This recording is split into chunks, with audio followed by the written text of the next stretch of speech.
7.5 hours to go. We're right over Uzbekistan, and frankly, it's been great so far. The service has been phenomenal.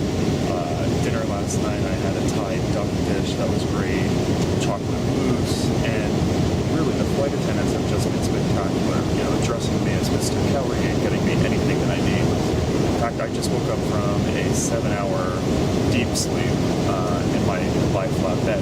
The only thing that I would say isn't great for me as someone, as a passenger of height, is the lie-flat bed isn't quite big enough. I kind of had to scrunch to become comfortable, but frankly, nothing was going to stop my Modesta, so I still got a lot of sleep. So I've got 7.5 hours left. I've got a bunch of movies to watch, and so far so good. But check out this big bed. It's wide.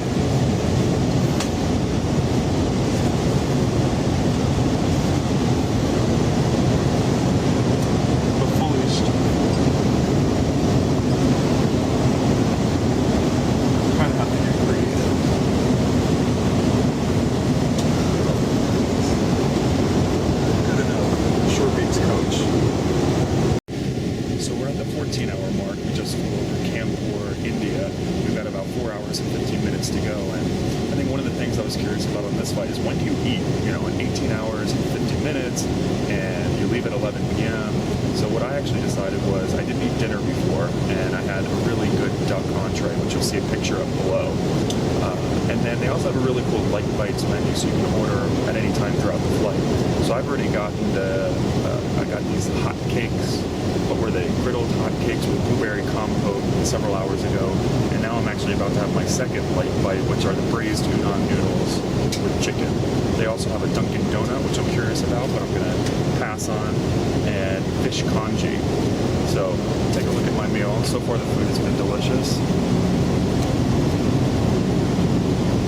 And in about 2 hours, it'll be breakfast time and we'll be in Singapore before we know it. At this point, it's just been a mere 17.5 hours on the plane, and I feel pretty good. We've got about half an hour before landing, and I thought I'd just run you through a couple of things that I loved and didn't really like about the flight. The service and the food were phenomenal, and this seat was pretty huge. However, this seat, reclining in its normal position doesn't really go back that far. One of the other areas I think Singapore slacked on was the amenity kit. All it really was this weird little booty that obviously doesn't fit on my size 14 foot, and then just a thin eye mask, so not the end of the world. Another thing is there's a lot of cool features like plugs for your USB, for your computer, for your iPod. There's even a mirror, so you can check to see how haggard you look after 17 hours, and then also a cup holder. But it really lacks in storage space. There's really nowhere to put stuff. All of my iPad, computer, everything's down there, so I have to kind of lean over to get whatever I need. Not the worst problem in the world, but I think it's also cool that these seats fold forward, so I'm going to make up my bed because it's time to land, and you'll see.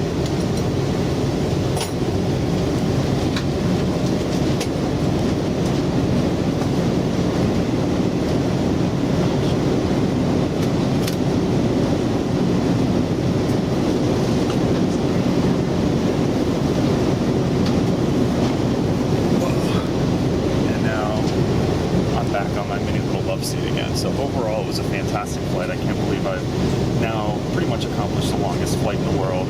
Although I am pretty pampered, so anything on any of the U.S. airlines is going to be pretty bad compared to this. But that's the great thing about miles and points. I can't wait to fly this one and other top Asian carriers in the future.